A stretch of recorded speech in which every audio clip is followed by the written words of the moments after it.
My name is Matt Kaufman. I am 6 foot 1 inches tall, 195 pounds. I have blonde, going to gray hair, and pale blue to steel gray eyes that change color with my mood. Carrie called them my mood rings. I am 45 now, but when I discovered her cheating, I was 41 and a highly successful stock trader. I also write fiction novels, mostly Western post-Civil War shoot-'em-ups. I had a high 7-figure yearly income and thought I was in a perfect marriage. My wife, Carrie, was 39 and a successful real estate broker. We had been married for 15 years and had 2 kids. Kathy was 12 and Jerry was 10. We lived, and I and the kids still live in an upscale gated community on Reeds Lake in East Grand Rapids, MI. That is an expensive suburb of Grand Rapids. As I said, I was and still am a highly successful stock trader. I have a surprisingly good ability to pick stocks that have a short-term gain. I am right about 35% of the time. I started with penny stocks and found out that it was a head rush to take a stock whose price could be less than $5 and watch it explode upward in price. When you were buying at that price, even one winner out of 4 was profitable. I was much better than that. Just one example. I bought 500 shares of a small pharmaceutical company that discovered a possible breakthrough cancer drug. I paid $2.45 per share for a total investment of a little over $1,200, and the company was bought out by one of the big pharma corporations at $52 a share. I held it for an additional year, and the stock split 3-for-1 at $52.37 a share. I sold out and made a profit of over $77,000. Not all of the stocks did that well, but I made profits of over $5,000 on most of the successful stocks I traded. I seldom held a stock for more than 18 months, but I held most for 6 months minimum for tax reasons. My writing had started to be very profitable also. I was offered big bucks for the movie rights to 3 of my novels. I would get the money even if the movies were never made. The contract was for an 8-year period. I enlisted in the Army after high school and was medically discharged after 15 months of a 4-year enlistment. I was a training accident statistic. I lost my left leg below the knee in training when a new recruit driving a Humvee plowed into the training company I was in as we were marching to a training class. I was lucky. 3 of the company died, and 2 more were paralyzed from the waist down. The rehab was well over a year long. One bad or touchy thing is I am very sensitive about being called or classed a cripple. After I finished my rehab, I took my disability pension and my GI Bill benefits and enrolled in college. I didn't have a clear goal, but I wanted to learn. I discovered that I loved the intricacies of the stock market and of writing. My degree major turned out to be finance with a minor in creative writing. I did not wish to stay in the dorms, so I bought a nice 3-bedroom house just off campus. It was priced right, as it was in a changing neighborhood that was undergoing gentrification. I figured to live in it until I graduated and then sell it. I figured that even if I only got 90% back, it would be cheaper than the dorm costs or renting a house or apartment. When I sold it, I broke even, and a nice young couple with a new baby had a good, inexpensive home. I met Carrie Nation Darwin, named that by her mother, who was a member of the Women's Christian Temperance Union when we were seniors in college. I was taking an elective in real estate sales, and she was in the class to finish her major requirements for a degree in real estate management. She sat next to me on the first day of the class, and after we introduced ourselves and talked some, we decided to create a study group to work together in the class. We posted a notice on the study group wanted board, and when we finally pulled it down, we had a group that, besides the 2 of us, included 3 men and 2 women. We met 2 nights a week at my house. The women were serious, and 2 of the men were too.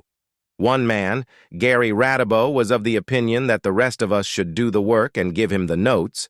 He also decided that all 3 of the ladies, and they were ladies, were conquest material. He lasted about 2 weeks before he got slapped by Carrie for putting his hand on her crotch when she was sitting next to him. I ordered him out of my house and told him he was not welcome here again.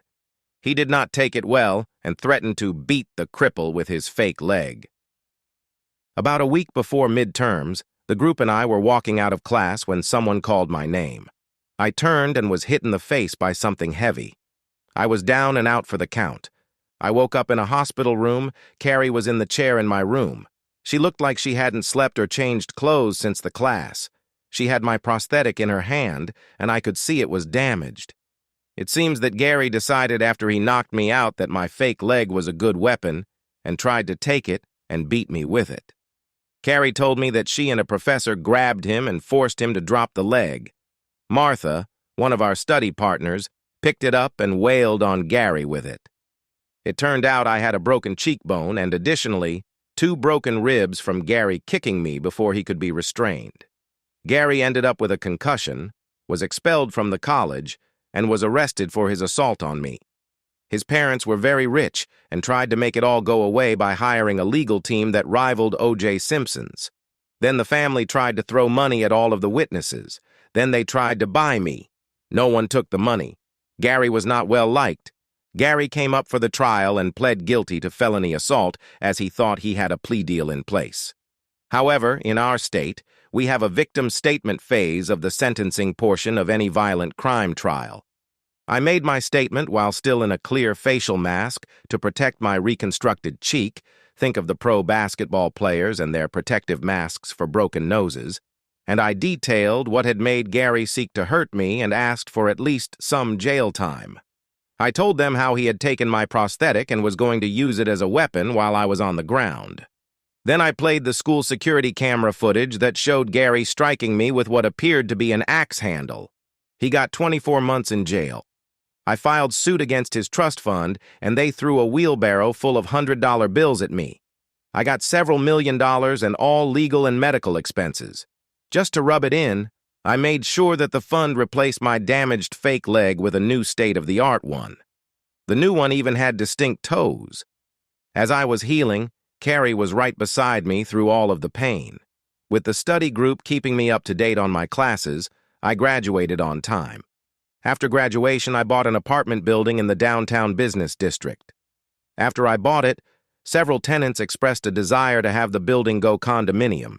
I filed the papers, and when the smoke cleared, I made another bundle and had the penthouse condo for myself. Carrie got her real estate sales license, and I got a job in a brokerage house. We dated for 6 months, and I asked her to marry me. She said yes. We decided to have the wedding planned for the next spring, and we did the meet and greets of parents and siblings. My family was impressed with Carrie. Her parents were a problem. At least one of them was a problem. Her father shook my hand with a smile on his face. Her mother was a pinched-faced, angry woman who said that she had big plans for her daughter. She told both of us that those plans did not include being married to a cripple. Carrie did not make any protest about her calling me a cripple. I left and did not wait for her. The following weekend, Carrie came to my condo and asked me if we were still engaged. I hotly responded, "I don't know. Can you stand to be married to a cripple that you chose not to defend when your mother insulted him?" She teared up and, not saying anything, handed me the engagement ring and left. The next Monday, she was sitting in the reception area of my office when I came in. I looked at her, and because I was still hurt and angry, told the receptionist, "I am not taking any visitors or appointments today." I went into my office and closed the door. Carrie called me. I told her I thought she had made herself clear at the condo, and so we had nothing to talk about. Then I hung up the phone. When I got to my condo that evening, I could smell something cooking before I got in the door. Carrie was in the kitchen, and she was slamming pots and pans around as if she had a really good mat on. I went into my bedroom and changed clothes, took off my company leg, and put on the repaired plain one. I went back out, and Carrie was sitting at the kitchen table crying. The stuff on the stove was burning, and the smoke alarm chose that moment to go off. I turned off the burners, turned on the exhaust fan, and pulled the battery out of the smoke detector. I turned as Carrie put the condo key on the kitchen table, got up, and headed for the door. I intercepted her and sat her back down at the kitchen table. "You are not going anyplace until you get yourself calmed down." I am sorry for the way I was mean to you this morning at the office, and when you called me, but you never tried to defend me when your mother spouted her anger and venom. I was hurt. I was also very angry, and if your mother had been a man, I would have punched her." She sat there for a good 5 minutes, still sobbing. Finally, she said, "Matt, I was shocked and didn't say anything because I couldn't believe my mother would say that. I knew she had a rich second cousin she wanted me to marry, and I had told her I detested the slime bucket. After you left, my dad came over and slapped my mother and called her a harridan, and he packed up and left. I went back to my apartment, and I cried for a couple of days and made myself sick. It took 2 more days before I could go to work. I came to talk to you this past weekend, and in my mind assumed that you had decided you did not want me anymore. Then this morning I was going to ask if we could start over. When you went into your office and closed the door, I was not surprised, and then you showed me how I hurt you when you hung up on me. I knew I was going to have to work very hard to try to win you back. You know I don't think of you as a cripple, don't you?" I responded, "I know you never said anything about my leg. But when you didn't say anything when your mother called me a cripple, I jumped to the conclusion that if you didn't agree, at least you were embarrassed to have it pointed out so you couldn't ignore it. I will not be the cause of your embarrassment over my injury, and if it embarrasses you, we should end everything right now." I continued, "I was hurt. Then you showed up almost a week later without a word in between and gave me the ring back without me asking for it. I knew we were done then, and I was hurt again." That started the tears again. I finally picked her up and took her into the bedroom, covered her up, and went and laid down on the couch. The next morning, Carrie woke me up and told me to call the office and take a day off. I called work and was told to solve the problem and hurry back. I was also told to do as much as I could from home through the office intranet connection, using my sign-on and password. Carrie left to get some clothes for the day, saying she would bring back breakfast. About an hour later, she returned with 2 covered plates from the local diner that we both liked. She handed me a plate that had the biggest Denver omelet I had ever seen. She must have had the restaurant make it up special. Hers was the same on a much smaller scale. After breakfast, we talked for almost 2 hours. Carrie apologized again for not standing up for me against her mother. I waved it off, and we decided that we did not need to start over, but to restart. I gave her the ring back. We still had some problems, Marie. Carrie's mother kept trying to throw roadblocks into our plans. She told Carrie to insist on a prenup. I agreed. Then she insisted on an abuse or adultery clause to the prenup. I agreed.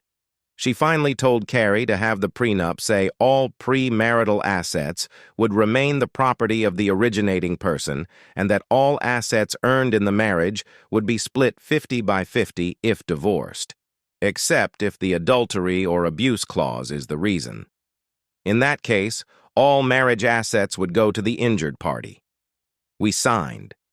Then she wanted an accounting of my assets. I said sure, as soon as I get an accounting of Carrie's assets. That shot that down. I had told Carrie before her mom made the demand that I was rich, but not how much I had. She had told me she had a trust fund that gave her a stipend monthly. She did not tell me how big the fund was or how much the stipend was, and I never asked. Then dear old Mom tried to shove different guys at Carrie. It got so bad that Carrie stopped accepting invites if I wasn't included. We never went over there. The final attempt was when Marie told Carrie she would not be at the wedding. Carrie said, "That is your choice. My father has agreed to walk me down the aisle, and his new lady can stand in for you." Marie said okay, she would come. Just when I thought the roadblocks were over, Carrie informed me that her mother claimed that I was seen in a motel with another woman. I asked if she believed that. She said she didn't know. I took off the engagement ring and showed her the door.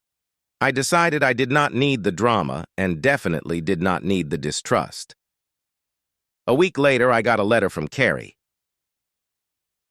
"Matt, I am so sorry for doubting you.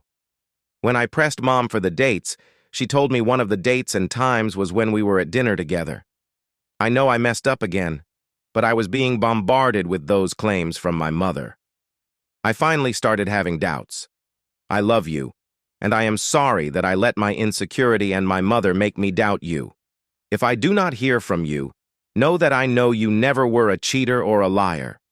You were the best man I have ever known, even better than my own dad. Again, I am so sorry. Carrie. I read the letter and thought an appropriate response was required. I was still very angry and hurt. Miss Darwin, in case you did not understand the significance of my removing the ring I gave you, let me spell it out plainly. I will not marry someone who doesn't trust me. I will not marry someone who believes lies from somebody she knows dislikes me. I will not marry someone who would allow her future husband to be insulted. Does that make things clear? Now that I have vented, here is what I will promise the woman I love enough to marry or even get engaged to: fidelity, protection, loyalty, and love. I have been exclusive with you from the first time we dated after I finished my injury regimen. I have loved you and only you since the second date we went on.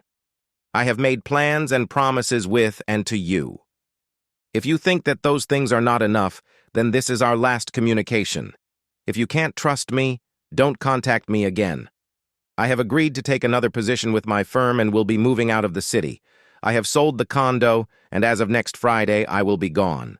I have left instructions at the office and with my attorney that no one but my immediate family is to be given any information about my new job or its location. I still have to work this week, but please do not try to contact me if you don't trust me. Even if you do trust me, I will be taking a new position, if for no other reason to get away from your mother's meddling. Your former love, Matt. I sent the letter to Carrie's office in a company envelope. I did not want anyone but her to read it.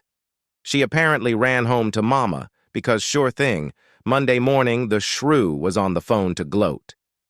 You wimp, I know you weren't cheating on Carrie, but you're just a stupid, poor, nothing of a cripple, and she deserves more and better. Then she hung up. Carrie finally called late Thursday. It was just before quitting time, and I had already made arrangements to have Friday off. If she hadn't called then, she would not have gotten hold of me. Matt, before you leave, can we meet to talk? Please, there are things I need to say and things you need to know.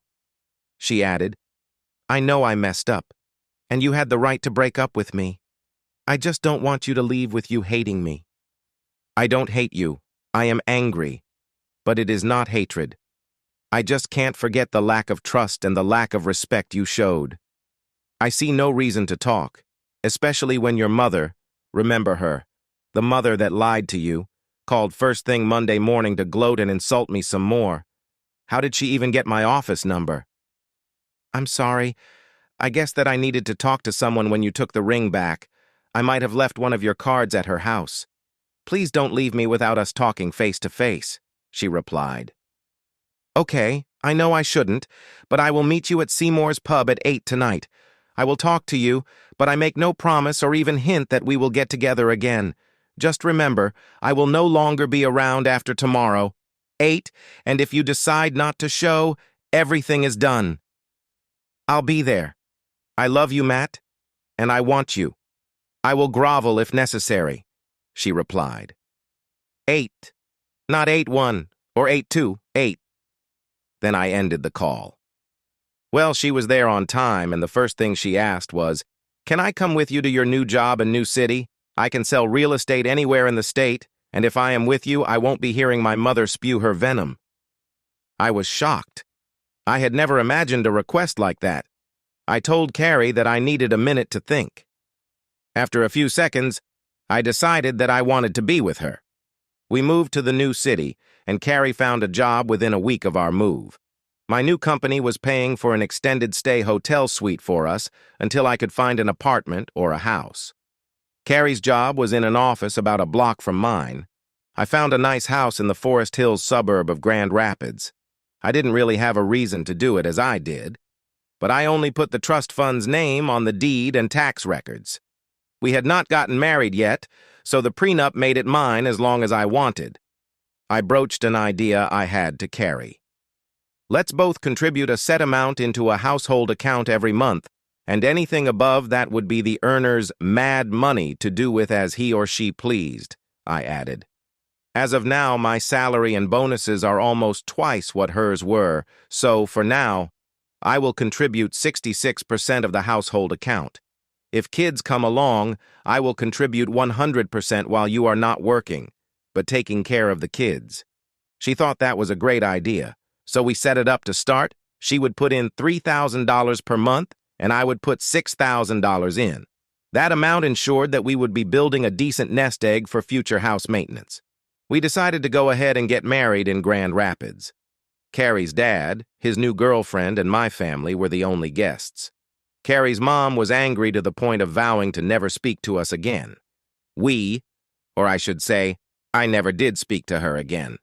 It turns out Carrie did. We honeymooned in Honolulu. We spent 2 days on the beach and the rest of a 3-week trip exploring the sights and the other islands. We spent a whole day just walking the forest in the nature preserve. We explored the open to the public areas of Mauna Loa volcano. Then we toured the remains of the leper colony that we were allowed into. It was a glorious start to our life. Life was great. Carrie was moved from mundane cold traffic to the exclusive section of the real estate firm. We had Kathy, and Carrie took 4 months off and arranged for a live-in nanny. We then had Kenny and moved to the house in East Grand Rapids. We survived the normal kid traumas and their pushing of the boundaries we set for them. Childhood diseases and scrapes and sprains were lived through. The school was a fight for only the first week or so, then the kids decided that learning stuff was fun. About 6 months after our 13th anniversary, Carrie started to question any time I was out of the house. I had quit working in the brokerage and just used them for my trades. I spent my time writing. I had more than 30 novels and anthologies published, and had 4 or 5 ready to go to the proofreader. The only time I was out of the house was when I was in New York to talk to my publisher, or in Chicago to talk to my business manager about my contract renewals or movie rights. I was getting the mama's meddling vibe from Carrie, and I called her out on it. She admitted that she had reconciled with her mother but had not gone to see her as she knew I would blow up if she did. I didn't say anything. I just went into the bedroom and started moving her stuff into one of the guest rooms. She saw what I was doing and decided that discretion was the wise thing and did not say a word until I had everything moved. Then she asked why. I wondered where all of this suspicion was coming from. Has your mother told you I was cheating again like she did before we were married? Did she ever come to see her grandchildren? Did she ever realize that I could buy and sell that jerk she wanted you to marry? You know, the one you called a slime ball? Well, she didn't say anything and just started sleeping in the guest room. She never again questioned me about where I was going or who I was meeting with. It was strange, though. Shortly after that, she started telling me she was told by her boss to start showing houses on Tuesday and Friday afternoons. As an exclusive listings agent, all of her showings were by appointment only. After about 6 months of this, she slipped up. She came home one day in different clothes than she left in. I started to pay more attention. I also started to make arrangements to protect myself and my kids if she was cheating. About 3 months later, things in the home had gotten more contentious. Arguments were much more frequent and nastier. The final straw came when she said angrily, "You can't even work like a normal person.